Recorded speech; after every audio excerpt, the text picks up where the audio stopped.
नमस्कार, आपलं कोकणी मुलगी सुप्रिया माझ्या चॅनलमध्ये तुमचं स्वागत आहे। चला तर पाहूया सुक्या बोंबल्याची रेसिपी। चला पाहूया आपण कशी बनवायची ते। चला तर पाहूया। आपण हे बोंबील स्वच्छ धुवून घेतलेलं आहेत। आता त्या बोंबीलला आपण थोडंसं शेकून घेणार आहोत, थोडंसं फ्राय करून। म्हणजे चला तर पाहूया कसं फ्राय करायचं। थोडंसं तेल टाकून फ्राय करून घेणार आहोत। हे पहा, तेल आपण गरम करून घ्यायचं आहे। तेल गरम झाल्यानंतर आपण स्वच्छ धुतलेला बोंबील त्याच्यामध्ये टाकणार आहोत।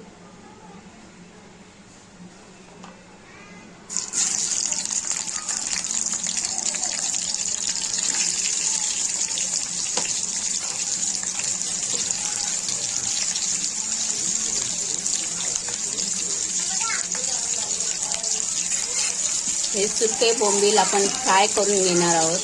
हे पहा, बोंबील फ्राय होत आहेत। त्याच्यामध्ये आपण थोडंसं मीठ टाकणार आहोत आणि थोडीशी हळद मिक्स करून थोडं फ्राय करून घेणार आहोत। बघा, ह्याच तेलामध्ये आपण बोंबील फ्राय केले होते। आता आपण त्याच तेलामध्ये आपण कांदा फोडणीला घालणार आहोत। कांदा लसूण, पहिले मी लसूण फोडणीला घालत आहे।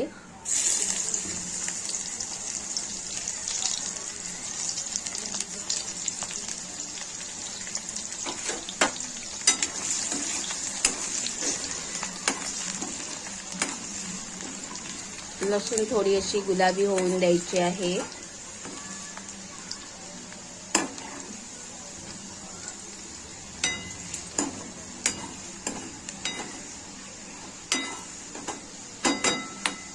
तर त्यामध्ये आपण बारीक चिरलेला कांदा टाकणार आहोत।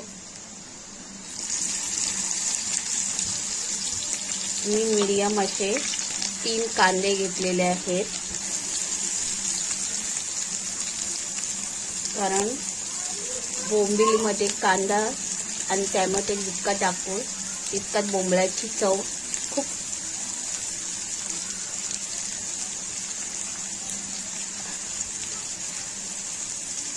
आपण जितका कांदा टाकणार आणि टॅमॅटो टाकणार तितकं बोंबल्याची चव आणखी वाढणार आहे। आता कांदा आपला फ्राय होऊन द्यायचा आहे।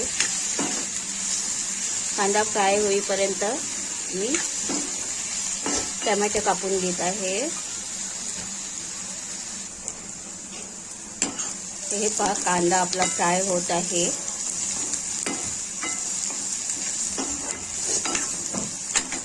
थोडंसं चवीनुसार मीठ टाकत आहे मी, थोडीशी हळद,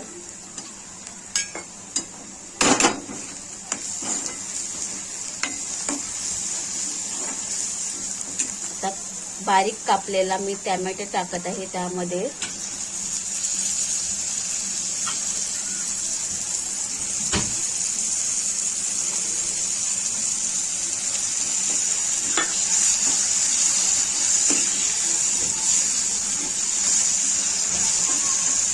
कांदा टॅमॅटो एकजीव होईपर्यंत त्याला आपण फ्राय करून घेणार आहोत।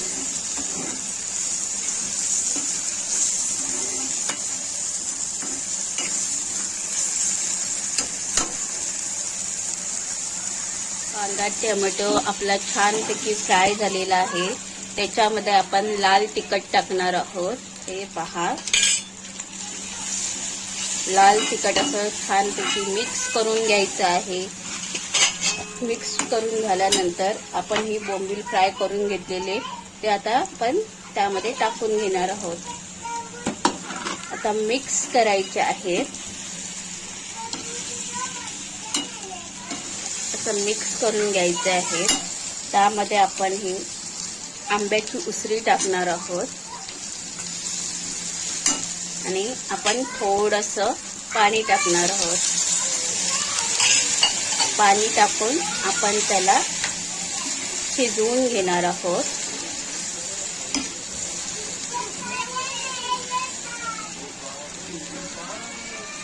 आपण त्याला आता शिजत ठेवणार आहोत स्लोवरती. सुका बोंबील रेडी झालेला आहे. हे पहा, अशा प्रकारे आपला सुका बोंबील रेडी झालेला आहे. आपण पाहू शकता. आता आपण चपाती सोबत खाऊ शकतो. चपाती या भाकरी सोबत आपण खाऊ शकतो. माझ्या व्हिडिओला लाईक करा, शेअर करा, कमेंट करा आणि सबस्क्राईब करा. Bye bye. धन्यवाद.